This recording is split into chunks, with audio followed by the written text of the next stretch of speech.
Salut à tous, salut les étudiants de STU S5, module de géophysique. Aujourd'hui, on va voir une initiation aux travaux pratiques concernant la prospection géoélectrique. Alors, comment la géophysique? Quels sont les apports géophysiques, électriques ou géoélectriques dans la prospection des sous-sols? Alors, pour cela, on utilise ce qu'on appelle le dispositif de Schlumberger. Alors, c'est quoi le dispositif de Schlumberger? C'est ça. On injecte des électrodes A, B, M, N dans le sol. Le A et M sont espacés avec une distance. Cette distance est la même que NB. Alors, on a AM est égal à NB. C'est la même distance. Et à chaque fois, on injecte un courant électrique dans le A et B, et on mesure la différence de potentiel entre les MN, c'est-à-dire le delta V. Lorsqu'on mesure, on écarte les AB. On mesure une autre fois. Maintenant, le AM est égal toujours à NB. On mesure la différence de potentiel au niveau de MN. On écarte, on mesure toujours. Les distances sont conservées. AM est égal à NB. On mesure toujours les différences de potentiel en tant que donc dans le dispositif de Schlumberger, en tant que les distances AM NB sont toujours égales. Alors lorsqu'on finit ça, on aura un tableau de données. Ce tableau de données, on introduit dans ce tableau les AB sur 2, c'est-à-dire les distances qu'on utilise pour AB, on les divise par 2 et on introduit ça dans la case des AB sur 2. Et aussi les MN, on les divise par 2. Voilà. Et on rapporte sur ce tableau les mesures de delta V qu'on a mesurées. Et le I il est dans le courant qu'on a injecté, on a 100 I. Donc on a tous ces données, on a le AB sur 2, on a MN sur 2, on a le delta V, on le mesure, on a le I. Maintenant, il faut calculer le K. Alors c'est quoi le K? Le K s'appelle le coefficient géométrique. C'est-à-dire que pour calculer la résistivité ici, pour calculer la résistivité ρ, il faut qu'on aura un coefficient géométrique K. Alors, ce coefficient géométrique égale à 2pi sur 1 sur AM, moins 1 sur BM, moins 1 sur AN, plus 1 sur BN. Voilà. 2pi sur 1 sur AM, moins 1 sur BM, moins 1 sur AN, plus 1 sur BN. C'est ça le coefficient géométrique. Maintenant, on a calculé les cas pour toutes les distances AB sur 2. Il faut maintenant calculer la résistivité apparente sur ces points. Alors, comment faire? On a la relation de la résistivité apparente. Elle est égale, ρA est égal à delta V sur I, fois le coefficient géométrique K qu'on a calculé. Donc, la différence de potentiel divisé par l'intensité du courant fois ce coefficient géométrique qui s'appelle K. Ça. Alors pourquoi on multiplie par ce coefficient géométrique?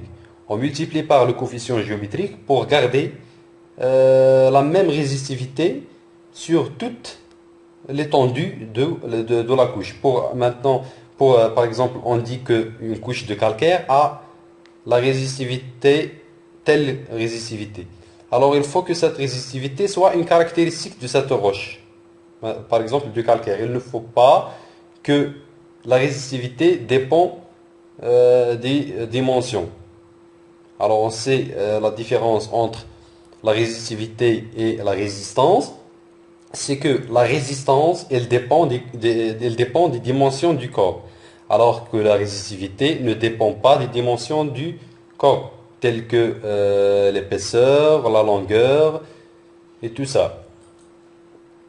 Alors on a parlé de la résistivité apparente, c'est le delta V sur le delta I fois le coefficient géométrique K. Ça, pour cette relation, il est seulement valable pour le dispositif de Schlumberger. Alors si on travaille avec un dispositif par exemple de Wiener, on aura une autre relation. Cette relation, je dirais qu'il est valable seulement pour le dispositif de Schlumberger. Alors maintenant, on arrive à remplir tout le tableau. On a dit que les AB, on a les AB, on a les Mn sur 2, on mesure le delta V, on a le I, on a calculé le K, donc on calcule la résistivité apparente. Maintenant, lorsqu'on finit ça, on aura un tableau de données. Exemple de tableau de données. Voilà, on a les AB sur 2 en mètres et on a la résistivité en mètres pour toutes les distances AB sur 2. Alors, concernant la représentation graphique de ces points, donc de ces mesures, elle se fait dans un papier bilogarithmique, comme ce papier-là que vous voyez.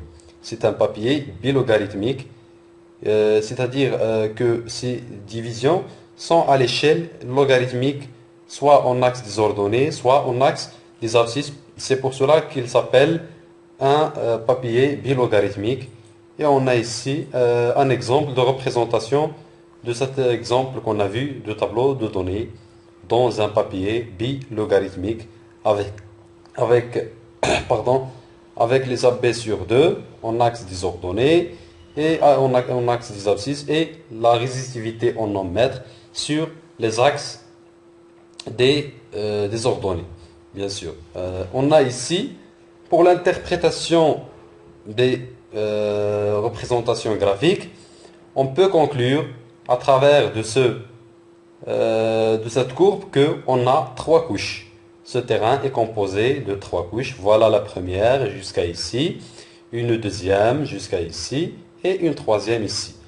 Alors, on voit que ici la courbe il est croissante, c'est-à-dire que c'est une couche résistante. Alors ici la courbe, dans la deuxième couche, la courbe elle est décroissante, c'est-à-dire que la couche elle est conductrice. Pour la troisième couche, on voyait bien pour la troisième couche que la courbe elle est croissante, c'est-à-dire que le terrain elle est, ou bien la couche elle est résistante dans ce cas. Alors c'est ça ce qu'on peut dire pour la première science. Maintenant, concernant la science des abacs, on ne peut pas la faire.